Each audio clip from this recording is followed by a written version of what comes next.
Merci Jésus. Merci Jésus. Gloire à toi Jésus. Merci Jésus.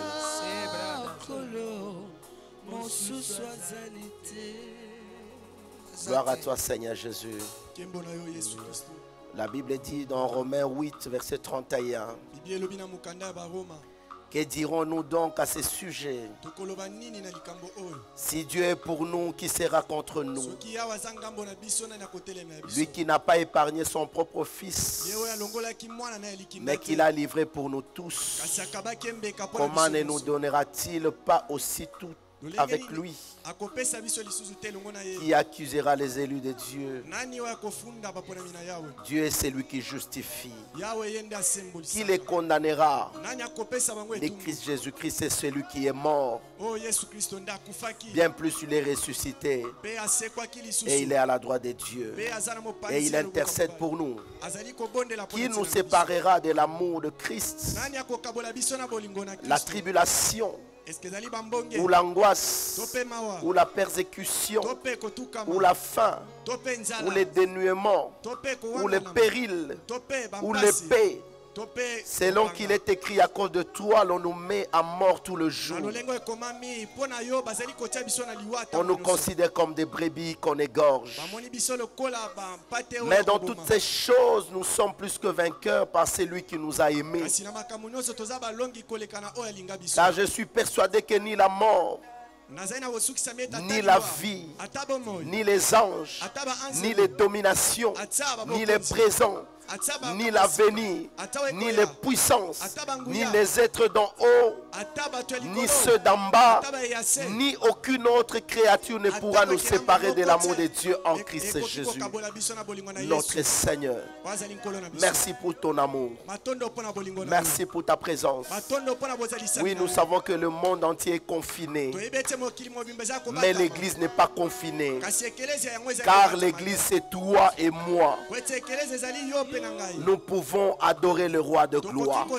Nous pouvons l'acclamer parce qu'il est le Dieu tout-puissant. Il est le Dieu capable. Il est le Dieu omniscient. Le Dieu omnipotent. La source intarissable. Le Seigneur des seigneurs. Le Dieu tout-puissant. C'est lui qui nous a oint. Merci pour ta présence Jésus. Nous savons que tu es là Jésus. Et ton esprit agit avec une ferveur divine. Parle-nous ce matin. La Bible dit qu'il envoya sa parole et sa parole est guérie. Envoie cette parole que nous avons longtemps entendue. Merci pour cette parole ce matin. Bénis ton peuple au travers de cette parole. Au nom de Jésus, nous avons ainsi prié. Nous disons Amen, Amen, Amen. Acclamons très fort le roi des rois, les rois des rois, les seigneurs des seigneurs, l'étoile brillante du matin. Amen. Nous allons lire la parole de Dieu. Nous prenons les livres de rois. De rois. Chapitre 6. Nous prenons le verset 24. Amen, amen. Amen. Nous lisons au nom de Jésus. Après cela, Ben-Hadad, roi de Syrie, ayant rassemblé toute son armée, monta et assiégea Samarie. Il y eut une grande famine dans Samarie. Et ils la serrèrent tellement qu'une tête d'âne valait 80 cycles d'argent.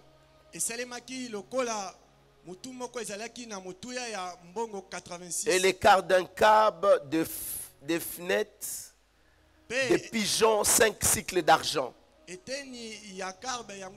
Et comme le roi passait sur la muraille, une femme lui cria, sauve-moi. Ô roi mon Seigneur. Il répondit, si l'Éternel ne te sauve pas, avec quoi te sauverai-je? Avec le produit de l'air ou du pressoir? Et le roi lui dit, qu'as-tu? Elle répondit, cette femme-là il a répondu, cette femme, donne ton fils. Nous la mangerons aujourd'hui. Et demain, nous mangerons mon fils. Nous avons fait cuire mon fils. Et nous l'avons mangé. Et le jour suivant, je lui ai dit, donne ton fils. Et nous le mangerons. Mais elle a caché son fils. Lorsque le roi entendit les paroles de cette femme, il déchira ses vêtements en passant sur la muraille. Et le peuple vit qu'il avait en dedans un sac sur son corps. Le roi dit que Dieu me punisse de toute sa rigueur si la tête d'Élisée, fils de Shaphat, reste aujourd'hui sur lui. Or, Élisée était assis dans sa maison et les anciens assis auprès de lui. Le roi envoya quelqu'un devant lui. Mais avant que le messager soit arrivé, Élisée dit aux anciens, voyez que cet assassin envoie quelqu'un pour m'ôter la vie, la tête. Écoutez, quand le messager viendra, fermez la porte et repoussez-les avec la porte. Le bruit des pas de son maître ne se fait-il pas entendre derrière lui? Il leur parlait encore. Et déjà le messager était descendu vers lui et disait, voici ce mal vient de l'Éternel. Qu'ai-je à espérer encore de l'Éternel? Acclamons pour la parole de Dieu. Veuillez vous asseoir au nom de Jésus. Amen, amen. Bien-aimés, depuis le dimanche passé, nous sommes en train de parler de 4 dimensions prophétiques de la restauration. Que Dieu vous bénisse abondamment. Amen, amen. Nous savons que nous, ces derniers temps, nous ne pouvons que prêcher à travers les médias, parce que nous devons suivre les instructions de l'autorité établie. L'Église a pour vocation de soutenir l'autorité établie. Nous savons que c'est à cause de cette pandémie Covid-19 que le quart de la planète est confiné. Et les églises sont fermées. Les églises qui sont fermées, ce ne sont que de bâtiments. Mais lorsqu'on parle de l'église, c'est toi et moi, nous formons tous les corps de Christ. Et nous savons que ce matin, Dieu va nous accompagner puissamment. La Bible dit que là où d'autres personnes se réunissent à son nom, il est au milieu d'eux. Nous sommes confiants qu'il est parmi nous. Nous les croyons. S'il y a quelqu'un qui le croit, qu'il acclame très fort le roi des rois. Nous croyons qu'il est parmi nous. Et son esprit va nous accompagner aujourd'hui. Que Dieu vous bénisse abondamment. Amen. Nous sommes en train de parler sur les 4 dimensions prophétiques de la restauration. Autrement dit, c'est les 4 mécanismes où les mécanismes de la restauration passent par 4 volets. Amen, amen. Le premier, c'est le choix. Le second, c'est l'acceptation. Le troisième, c'est l'assurance. Et enfin, la bénédiction. Ce sont là les 4 dimensions prophétiques d'une restauration. Nous savons que nous avons besoin de la restauration. Moi également qui vous prêche, j'ai besoin de la restauration dans tous les secteurs de ma vie. Amen. Est-ce qu'il y a quelqu'un qui a besoin d'une restauration? Tu dois être connecté par rapport à cet enseignement. Le dimanche passé, nous avons parlé d'une manière générale. Aujourd'hui, nous allons prendre un seul point qui va beaucoup nous enrichir. Le premier point, c'est celui de choix. C'est difficile de parler d'une restauration lorsque nous oublions le choix. Dieu passe toujours par le choix avant de procéder à la restauration.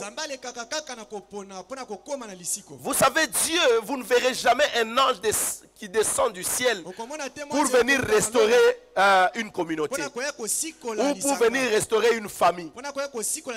Dieu passe toujours par un humain.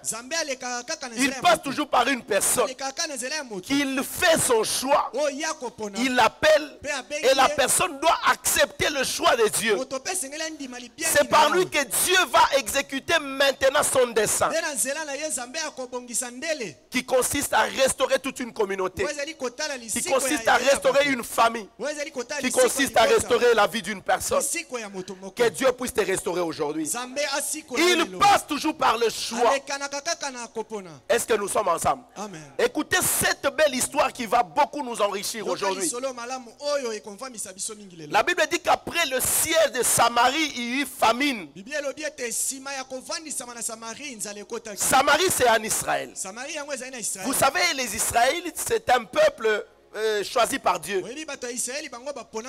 C'est un peuple qui a une très bonne destinée. C'est un peuple que Dieu lui-même a choisi. Mais à cette époque, il y a eu la famine. Tout simplement parce qu'on avait assiégé cette ville, Samarie. Oui, les gens qui étaient dans cette ville pouvaient rappeler à Dieu. Ils pouvaient rappeler à Dieu que nous avons besoin de la restauration.